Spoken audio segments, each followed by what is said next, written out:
ابو مسعود انصاری رضی اللہ عنہ کہتے ہیں کہ میرے ایک غلام نے غلطی کی تو میں کوڑے سے اس کو مار رہا تھا، تو مجھے اپنے پیچھے سے آواز آئی، اے ابو منصور، جتنا تجھے اس غلام پر قدرت حاصل ہے اللہ تبارک و تعالیٰ کو تجھ پر اس سے زیادہ قدرت حاصل ہے۔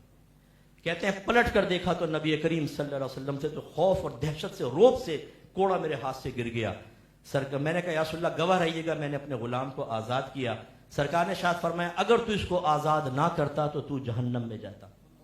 نبی کریم صلی اللہ علیہ وسلم نے ہمیں سمجھا دیا کہ اللہ نے عارضی اور مجازی قدرت سے ہمیں نوازا ہے۔ عارضی دائمی قدرت اللہ کی ہے، مجازی کا مطلب حقیقی قدرت اللہ کی ہوتی ہے، ہمیں مجازاً اللہ نے قدرت عطا فرمائی۔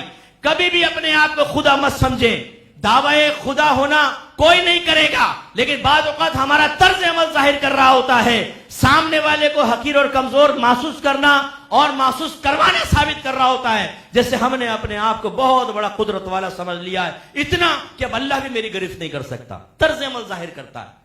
اس سے وہ تمام بیٹھے ہوئے ٹارزن شوہر ذرا درس حاصل کریں جو ذرا بیوی سے نمک تیز ہو جائے، مرچیں تیز تو ناک پہ گھونسا مارتے ہیں، کھینچ کے تھپڑ مارتے ہیں، طلاق دے دوں گا تجھے، چھوڑ دوں گا، گھر چھوڑ کر آ جاؤں گا، تجھے اپنی اوقات پتہ چلے گی۔ وہ بھائی جتنی آپ کو اس پر قدرت حاصل ہے اللہ کو اس سے زیادہ آپ پر قدرت حاصل ہے۔ ہمارے پاس منصب ہوتا ہے، کوئی بیچارہ گاڑی کے آگے بھی آ گیا، ہم گارڈ سے کہتے اتر کے اس کی پٹائی کرو۔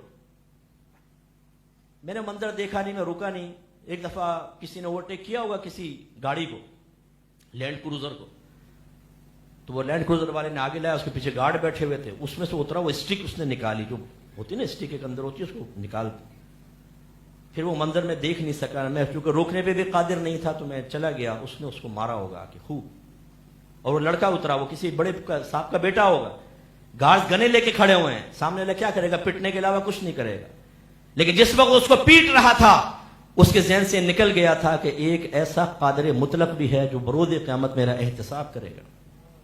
ایک صحابی نبی کریم صلی اللہ علیہ وسلم کی خدمت میں آیا، یا رسول اللہ میرے غلام غلطیاں کرتے ہیں، اس پر میں ان کو سزا دیتا ہوں، تو میرا اور آخرت میں ان کا کیا معاملہ ہوگا؟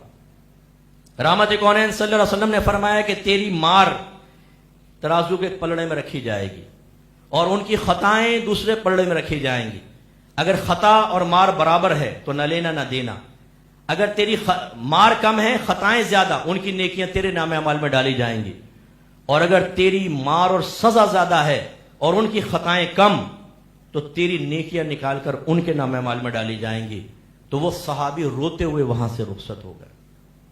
میرے بچوں، جو کمزوروں کو دیکھ کے اس کے دانت توڑ دیتے ہو، ناک پھوڑ دیتے ہو اور کارنامہ بیان کرتے ہوئے اپنے تو 5 کے دانت توڑے، کوئی ایک بات کہہ دے اپنے تو 7 نسلوں کو کھنگال دیتے ہیں، کون سا کمال کرتے ہو؟